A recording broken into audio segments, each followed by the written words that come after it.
What is up, my fellow sinners and saints? Welcome back to The Raging Atheist, and today we're going to ask an age-old question, and that question is, why, if you have a really deep voice, does that automatically qualify you to portray yourself as like the smartest motherfucker on the planet?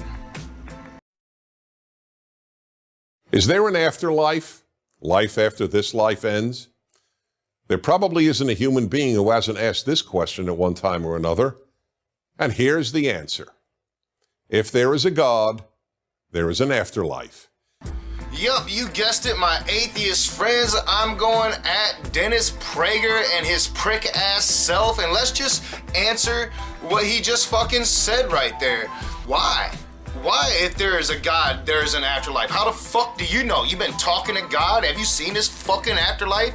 Why are you talking like you know something? You don't know shit, Dennis Prager.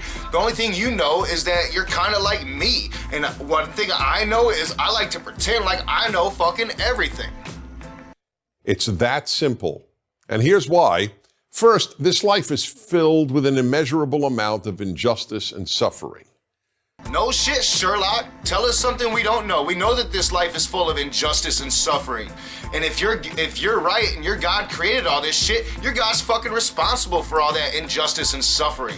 But guess what? Us humanists know, us fucking atheists know, at least this atheist right here, one thing I know is this life is also full of love. This life is also full of blessings, and not in the nature that you as a Christian like to espouse, but I'm talking real blessings. Blessings that just blow you away with the mystification of the beauty of humanity.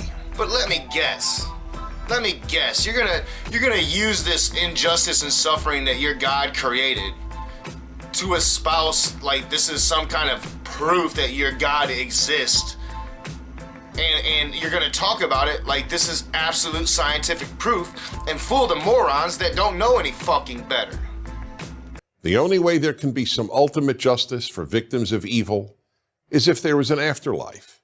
So the only way to get ultimate justice for people that commit evil is if there's an afterlife, is if your God sends them to burn in hell forever, for eternity, and eternity is time without end. So forever you're gonna torture these people to burn forever. How cruel is that? How fucking disgustingly inhumane treatment is that? I mean, that's some brutal Renaissance shit right there.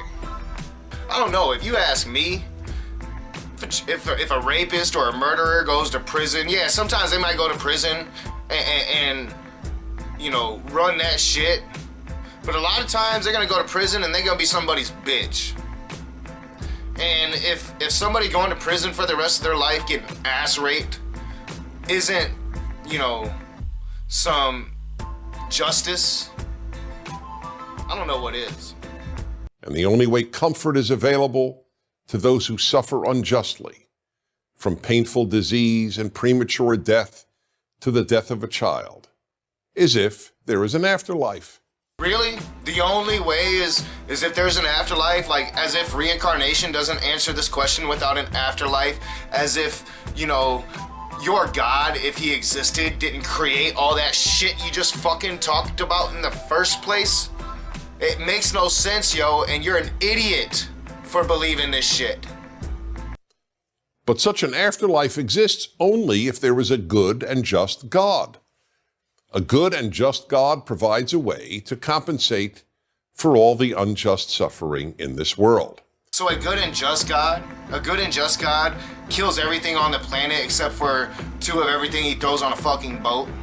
A good and just God just decimates an entire city. And a good and just God punishes the chick for looking back and turns her into salt just for looking back. A good and just God punishes mankind for eternity because one dude ate a fucking apple. That's a good and just God to you? That don't sound like no good and just shit to me. That sounds like some oligarchy, you know, 1%er bullshit, some elitist bullshit. Like, look at me do all these terrible things, but I'm me, so because I'm me, all these terrible things I'm doing are good and just. Come the fuck on. Second, since God is not physical, the physical world is not the only reality. There is also a non-physical reality. And that's a new argument these so-called Christian intellectuals like to spin because they've evolved their religion enough to try to withstand a little bit of argument. Now they're trying to say that God is non-physical. But let's just debunk that, because wasn't God fucking physical when he created the planet? Wasn't he the physical being that was visiting Adam and Eve and telling them not to eat of the fruit, walking the gardens of Eden with them? Wasn't that a physical being? And yet now all of a sudden, because through technology, we've pierced the stratosphere and we've figured out that fucking God in heaven isn't right up there like we were always fucking told it is. And we've proved that shit wrong. They had to evolve their religion. And now it's God is not a spirit, God is a spiritual being and not a physical being. And it's just a bunch of hogwash to cover the tracks of everything that's been proven false about their dog shit religion. And we humans have a part of us which, being non-physical, survives the death of our body. We call it the soul. But if there is no God, this physical life is all there is. So, no God, no soul, no afterlife. And that is obvious bullshit. Because for one, you're trying to say a soul is something like physical, like something given to us by God. No, we are all each individuals. We all each have that individual voice inside of our fucking head. And that is what a soul is. It is our energy, it is our essence, it is our being. You don't need a God for that. You only have to exist for that. And I, as a humanist and as an atheist, my personal beliefs is that we know energy cannot be destroyed. It can only be transformed. It can only be used. It is energy. It can never be destroyed. So I believe that when we die, our energy infuses into another vessel coming into the world, and we are living again, though we'll never remember our past lives, because the physical is not the energetic. You know, this physical body is not the energy of my mind or my thoughts behind that mind, which would be my soul, which is what you're talking about. And I, as an atheist, still have that, and I have no God.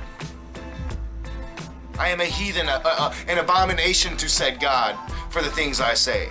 Yet I still have that soul, Prager. Now, of course, those who doubt God's existence have every reason to doubt an afterlife. But if you believe in a good God, then you have to believe there's an afterlife.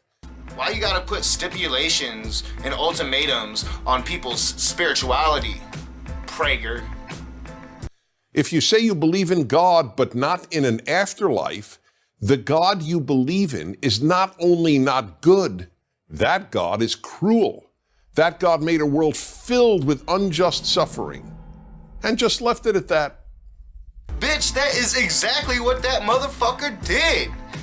Come the fuck on, get a fucking clue. That's exactly what he fucking did. In fact, if works make us immortal, Hitler, with all the evil he did, is far more immortal than the kindest people on earth. Yeah, and by your ideology, Prager, all Hitler had to do was say, "I'm sorry, Jesus," and he's forgiven and in heaven, bitch. If there's no afterlife, neither anyone murdered nor any murderer will ever receive ultimate justice. Yep, unless there's some God up there to throw all those sinners in hell to burn forever, there ain't no ultimate justice for murderers or rapists or child pornographer motherfuckers. I mean, do you hear this guy? Do you believe this guy? And if you do believe this guy, do you look in the mirror and do you logically ask yourself, am I fucking retarded? If there's no afterlife, this life, for the vast majority of people who ever lived, and for those alive now, is a meaningless crapshoot. Really, Prager? Why is that?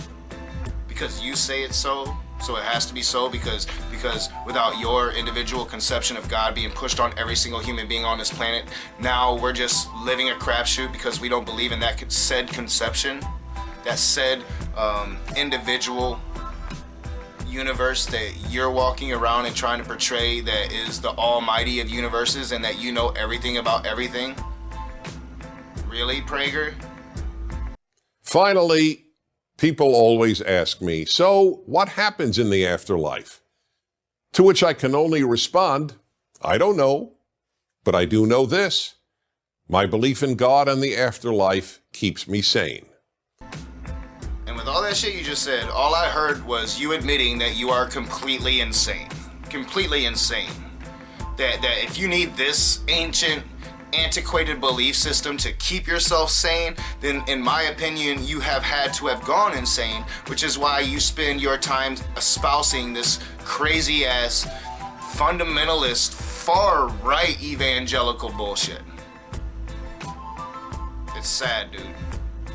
It's sad. I mean, are you a Christian out there and you subscribe to what Prager's preaching? Do you subscribe to that shit? Do you think he's logical? Do you think he makes a lot of sense, that he sounds intelligent, therefore he must be intelligent? Because if you think that, you're a moron.